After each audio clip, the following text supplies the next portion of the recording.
दोस्तों, मैं राज पांडे, आप देख रहे हैं आरसीएम टुडे। आइए जान लेते हैं अभी की बड़ी खबर, ब्रेकिंग न्यूज़ के बारे में। अभी की लेटेस्ट अपडेट के बारे में बात करेंगे। पूरी खबर विस्तार से देंगे। सच को सच कहेंगे, झूठ को झूठ कहेंगे, न पक्ष न विपक्ष, वनली निष्पक्ष। मेरा काम रहता है कि आप तक सही सटीक जानकारी पहुँचे। आप चाहते हैं कि आपको जो भी खबर मिले सही मिले, फेक ना मिले, तो मैं अपने कर्तव्य का निर्वहन कर रहा हूँ, आप तक सही जानकारी पहुँचा रहा हूँ। आपका काम है कि वीडियो को लाइक शेयर करें, जिससे आपको ऑथेंटिक जानकारी मिल सके। प्रतिदिन जानकारी के लिए चैनल को सब्सक्राइब करें, बेल आइकन दबाएं, ऑल पर सेलेक्ट करें। सबसे पहले मैं बात करूंगा राजस्थान की। आपको मालूम होगा कि 5 राज्यों में चुनाव है। राजस्थान में अभी कोई चुनाव नहीं है। चुनाव जब होगा तो देखा जाएगा। पुरानी पेंशन एक बहुत बड़ा मुद्दा है, जो कि 60 साल के बाद बुढ़ापे की लाठी मानी जाती है। भाजपा सरकार के द्वारा पेंशन को समाप्त कर दिया गया। भाजपा सरकार से पुनः पेंशन बहाल करने की मांग की गई, बात की गई, लेकिन भाजपा सरकार राजी नहीं हुई। कुछ भी करा लीजिए, लेकिन पुरानी पेंशन बहाल नहीं करेंगे। लेकिन राजस्थान सरकार ने पुरानी पेंशन को बहाल कर दिया। पुरानी पेंशन बहाल करने की घोषणा कर दी। उत्तर प्रदेश में भी अखिलेश यादव ने कहा कि सरकार बनने के बाद हम पुरानी पेंशन बहाल कर देंगे। कुछ लोग कह रहे थे कि पुरानी पेंशन बहाल नहीं हो सकती जब तक केंद्र नहीं चाहेगा। मैं आपको बताना चाहता हूँ, जब राजस्थान में बहाल हो सकता है, पश्चिम बंगाल में मिल सकता है, तो उत्तर प्रदेश में क्यों नहीं बहाल हो सकता? अन्य राज्य दे सकते हैं, राजस्थान में भी घोषणा हो सकती है। चुनाव अभी नहीं है राजस्थान में, ऐसा नहीं कि चुनावी मुद्दा है, तो आखिरकार उत्तर प्रदेश में ऐसा क्यों नहीं हो सकता है? मैं आपको सबूत दिखाना चाहता हूं। मैं फेक जानकारी आपको नहीं दे रहा हूं, हकीकत से रूबरू करा रहा हूं। जैसा कि यहां पर देख रहे हैं, न्यूज़ 18 की खबर है, 2004 से पहले की पेंशन योजना फिर से लागू होगी। मुख्यमंत्री डिजिटल सेवा की शुरुआत होगी। देखिए, न्यूज़ पर आ रहा है, जो खबर दे रहा हूं ऑथेंटिक दे रहा हूं, इसलिए आपको थोड़ा ध्यान से समझना होगा। मेरा काम रहता है कि आप तक सही जानकारी पहुंचे। मैं आपको कभी भी फेक जानकारी नहीं देता हूं। मैं आपको बता दूं, जो भी जानकारी दे रहा हूं ऑथेंटिक दे रहा हूं।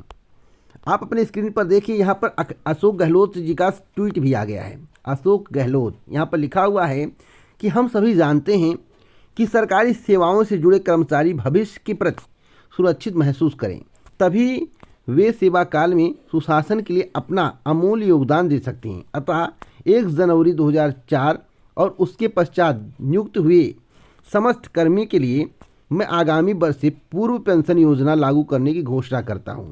यानी कि पुरानी पेंशन बहाल। आप सोचिए, जब राजस्थान में बहाल हो सकती है, तो उत्तर प्रदेश में क्यों नहीं हो सकती है? अब कुछ लोग समर्थक होंगे अन्य पार्टियों के, हो सकते सत्ताधारी पार्टी के समर्थक हों। मैं समर्थकों की बात नहीं कर रहा हूं, मैं हकीकत से आपको रूबरू करा रहा हूं। अगर आप सरकारी नौकरी का सपना देख रहे, प्रतियोगी परीक्षाओं की तैयारी कर रहे हो, तो क्या आप प्राइवेट की तरह नौकरी करना चाहते हो? 4 साल तैयारी करते हो, 5 साल तैयारी करते हो, आपको पेंशन ना मिले? नेता मंत्री विधायक को पेंशन मिले? पेंशन सभी को मिलना चाहिए। नेता विधायक मंत्री 4-4 पेंशन ले सकते हैं, 3-3 पेंशन ले सकते हैं। आप एक पेंशन नहीं पा सकते हो?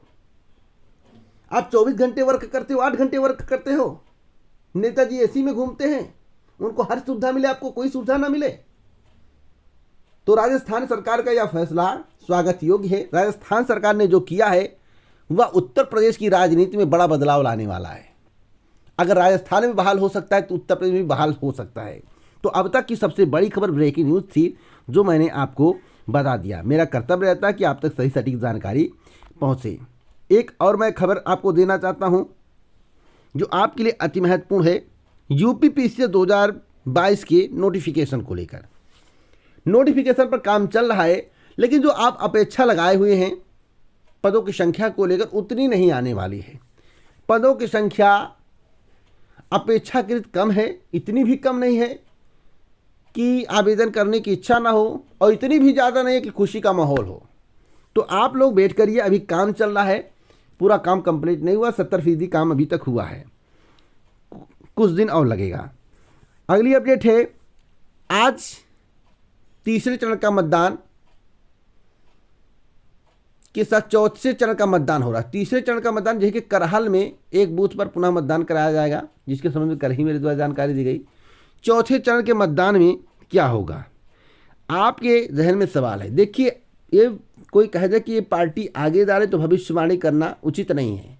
10 मार्च को नतीजा आएगा, कौन सरकार बनाएगा इसके बारे में कुछ नहीं कह सकता, लेकिन हाँ इतना कह सकता हूं कि मुद्दों के आधार पर आप इस बात को समझ सकते हैं कि आखिरकार लहर किसकी है। जो हमने मुद्दा देखा है, 5 मुद्दे हावी हैं। सबसे बड़ा मुद्दा है महंगाई, रोजगार और साढ़। ये 3 मुद्दे हावी हैं। आप न्यूज चालू कर लीजिए, देख लीजिए। लॉ एंड ऑर्डर भी मुद्दा है और एक मुद्दा है राष्ट्रहित। तो जब राष्ट्रहित और लॉ एंड ऑर्डर पर बात हो तो आप समझ सकते हैं किस तरफ जा रहा है, लेकिन महंगाई, रोजगार और साढ़ पर बात हो, किसानों पर बात हो, यूरिया पर बात हो, तो आप समझ सकते हैं किस तरफ इशारा जा रहा है। तो इससे ज़्यादा मैं आपको कुछ नहीं बताऊंगा, आप इशारों से बातों को समझ सकते हैं। तो अभी तक जो है लगभग दोपहर का हाल मैं आपको बताना चाहता हूं, 38% के करीब मतदान हो चुका है, 38%। एक और महत्वपूर्ण खबर मैं आपको दे दूं, प्राथमिक शिक्षक भर्ती के विज्ञापन को लेकर। प्राथमिक शिक्षक भर्ती का कोई भी जिक्र घोषणा पत्र में वर्तमान सरकार के द्वारा नहीं किया गया। चलिए, घोषणा पत्र में जिक्र नहीं हुआ तो मंच के माध्यम से भी वर्तमान सरकार के किसी नेता मंत्री ने कोई भी बयान नहीं दिया है। हमारी सरकार बनेगी, कितनी भर्तियां करेंगे, प्राथमिक शिक्षक भर्ती देंगे या नहीं। 17,000 की बात करूँ वहाँ शिक्षा मित्रों के पद, उससे अलग जो 57,000 शिक्षक भर्ती की मांग चल रही है उस पर कोई भी बयान नहीं आया है। सभी के जहन में एक सवाल है, क्या प्राथमिक शिक्षक भर्ती आएगी? तो मैं आपको बताना चाहता हूँ, प्राथमिक शिक्षक भर्ती के संबंध में अखिलेश यादव को विज्ञापन दिया गया, उप मुख्यमंत्री को विज्ञापन दिया गया, मुख्यमंत्री तक ज्ञापन प्रेषित किया गया, लेकिन वर्तमान सरकार ने कोई एक्शन नहीं लिया। लेकिन जो विपक्ष है वह इस पर बात कर रहा है और कह रहा है कि हमारी सरकार बनेगी तो हम सरकारी नौकरी देंगे और 97,000 शिक्षक भर्ती का विज्ञापन जारी करेंगे। खुले मंच से घोषणा उनके द्वारा किया गया है। तो अब प्राथमिक शिक्षक भर्ती के लिए आपको थोड़ा वेट करना पड़ेगा। अगर आप 97,000 चाहते हो तो आपको दिसंबर के लास्ट और 2023 के 1-2 महीने तक वेट करना पड़ेगा। अगर आप मात्र 17,000 चाहते हो, जो वर्तमान सरकार शिक्षा मित्रों को पदों पर करना चाहती है, तो सरकार बनने के बाद कब आएगा? जून में भी आ सकता है, जुलाई में भी आ सकता है, अक्टूबर में भी आ सकता है। उसके बाद भर्ती की कोई गारंटी नहीं, क्योंकि कोई भी चर्चा नहीं हो रही है, इसलिए मैं इस पर कुछ बोल नहीं सकता हूँ। तो आपको सोचना है, समझना है। मेरा काम है आप तक सही जानकारी पहुँचाना, आपको जानकारी से अवगत कराना। जो मुझे जानकारी कलेक्ट होती है मैं आप तक पहुँचा देता हूँ। अगर आपको मेरा वीडियो पसंद आया हो तो लाइक शेयर कर सकते हैं। इसी प्रकार की ऑथेंटिक जानकारी अगर आपको प्रतिदिन चाहिए, आप चाहते हो कि आप सही सटीक जानकारी से रूबरू हों, तो आप इस चैनल को सब्सक्राइब कर सकते हैं। सब्सक्राइब करने के लिए बेल आइकन दबाएं, ऑल पर सेलेक्ट करें, जिससे हमारे वीडियो का नोटिफिकेशन आप तक सबसे पहले पहुंच जाए, वीडियो को आप सबसे पहले देख पाएं। जय हिंद, जय भारत, नमस्कार।